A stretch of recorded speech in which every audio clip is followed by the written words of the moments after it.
बिस्मिल्लाहिर्रहमानिर्रहीम अस्सलाम वालेकुम फ्रेंड्स। आप देख रहे हैं फाइनेंस एक्सपर्ट।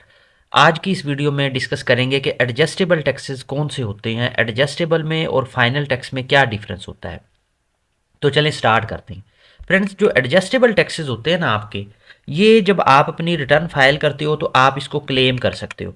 मतलब जिस टैक्स ईयर में जितने आपके टैक्सेस की डिडक्शन हुई है जो एडजस्टेबल होंगे, तो जब आप अपनी रिटर्न फाइल करोगे किसी भी साल की, जैसे 2025 है, 26 है, 24 है, तो वो आप क्लेम कर सकते हो। उससे ये होगा कि जो आपका टैक्स पेएबल बनेगा वो रिड्यूस हो जाएगा, यानी कि एडमिटेड टैक्स कम हो जाएगा आपका।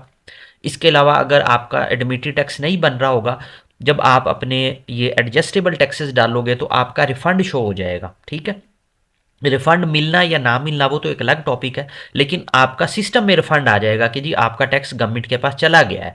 तो इसलिए एडजस्टेबल टैक्सेस को क्लेम लाजमी करना चाहिए। ठीक है, जैसे आपकी सैलरी आ रही है उस पर टैक्स की डिडक्शन हो रही है, अगर आप अपनी रिटर्न नहीं फाइल करोगे तो वो डेफिनेटली जो टैक्स आपका डिडक्शन हो चुकी है वो आप यहाँ पे क्लेम भी नहीं करोगे, उससे आपकी वाइट मनी भी नहीं बनेगी, स्टेटस भी फाइलर नहीं होगा। इसी तरह ये है कि आपके टैक्सेस तो गवर्नमेंट की तरफ चले जाएंगे, और अगर आप अपनी रिटर्न नहीं फाइल करते तो फिर आप उनको क्लेम नहीं कर सकते, और आप नॉन फाइलर भी रहते हो और आपके ऊपर ज़्यादा टैक्सेस भी लगते हैं।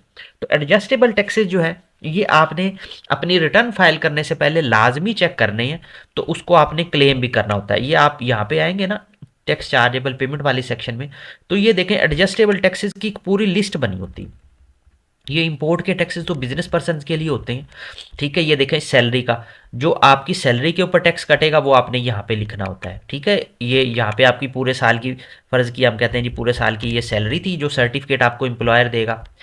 सपोज करते हैं इसके ऊपर आपका 45,000 टैक्स कटा था, तो यहाँ पे आपने इसको क्लेम करना होता है। ये एडजस्टेबल टैक्सेस हैं, ये जितने भी टैक्सेस हैं ना ये एडजस्टेबल है। ये देखें प्रॉफिट ऑन डेट जो है ना, ये वैसे फाइनल में होता है, लेकिन जब आपका प्रॉफिट 5 मिलियन से ऊपर चला जाएगा तो फिर उसका जो टैक्स है ना वो यहाँ पे क्लेम होता है, क्योंकि वो फिर नॉर्मल में आ जाता है।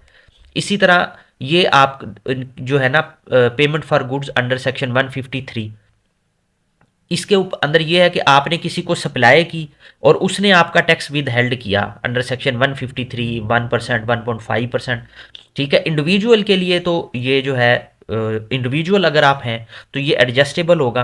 कंपनी के लिए और जो एओपीज हैं उनके लिए जो है ना ये मिनिमम की कैटेगरी में आता है। तो इस नॉर्मली जो आपकी ज़्यादा एडजस्टेबल में चीज़ें चलती हैं ना, आपने अगर किसी को प्रॉपर्टी रेंट पे दी हुई है उसने आपका टैक्स काटा है तो वो भी एडजस्टेबल में आ जाएगा। ठीक है, कैश विदड्रॉल पे जैसे आप नॉन फाइलर हैं उसका टैक्स कटता है, तो जब आप फाइलर बनोगे तो इस साल का टैक्स यहाँ पे आप क्लेम कर सकते हो, इधर प्लस पे क्लिक करके। ठीक है, बैंक का नाम लिखें, अपना अकाउंट नंबर जो भी आपने डालना है वो डालें, इसको सबमिट करेंगे तो यहाँ पे वो आप अपना टैक्स क्लेम कर सकते हो कि जी मेरा इतना टैक्स बैंक में कटा हुआ है। बाज़ दफ़ा तो ये बाय डिफ़ॉल्ट भी फिल हो जाती है चीज़ें। ठीक है, सिस्टम जब आप अपनी रिटर्न का फॉर्म ओपन करोगे तो बाज़ दफ़ा खुद भी इसमें अमाउंट डाल देता है, लेकिन आप एक दफ़ा चेक कर लें कि जो उसने अमाउंट नहीं डाली वो आप डाल लो। जैसे आपने गाड़ी ली है उसके ऊपर जब आप परचेज़ करते हो तो जो भी इनकम टैक्स पे कर रहे होते हो ना वो एडजस्टेबल होता है, तो वो यहाँ पे आप क्लेम कर सकते हो। इधर प्लस पे क्लिक करके गाड़ी का नंबर लिखें और आप उसको ऐड कर सकते हो। तो उससे ये होगा कि ये आपके जो टैक्सेस है ना ये रिकॉर्ड में आ जाएगा कि आपने अपनी रिटर्न में ले लिया है और गवर्नमेंट की तरफ ये टैक्स आपके चले गए हैं, तो आप अपनी वाइट मनी जनरेट कर सकते हो, अपनी रिटर्न को बेटर तरीके से फाइल कर सकते हो।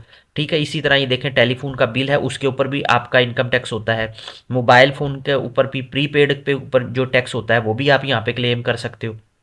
बाज़ दफ़ा तो सिस्टम बाय डिफ़ॉल्ट यहाँ पे चीज़ें शो कर देता है, जब वो नहीं करता तो फिर आप जस्ट प्लस पे क्लिक करें, अपना मोबाइल का नंबर लिखें।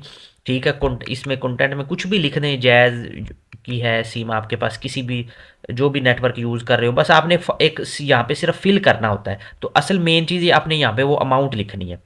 इसी तरह आप नीचे आएंगे तो ये देखें इंटरनेट का बिल है उसके ऊपर भी जो भी टैक्स आप पे करते हो वो एडजस्टेबल होता है। तो ये एडजस्टेबल की सारी एक लिस्ट आ रही है। ठीक है, इसी तरह जो प्रॉपर्टी सेल के ऊपर आप जो 236C का टैक्स पे करते हो वो भी एडजस्टेबल होता है। जब आप कोई प्रॉपर्टी सेल करोगे तो वो यहाँ पे आप क्लेम कर सकते हो।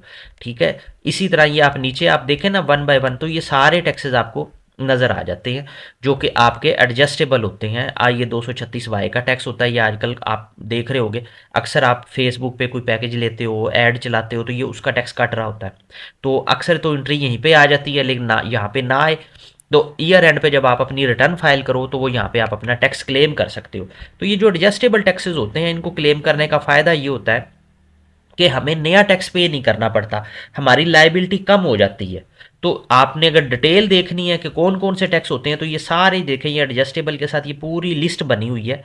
तो इसमें से कोई भी टैक्स जब आप पे करते हो तो वो आप यहाँ पे क्लेम कर सकते हो। अक्सर लोग कहते हैं जी हम शॉपिंग मॉल में शॉपिंग करने जाते हैं तो वहाँ पे इनवाइस पे हमसे सेल टैक्स की डिडक्शन होती है।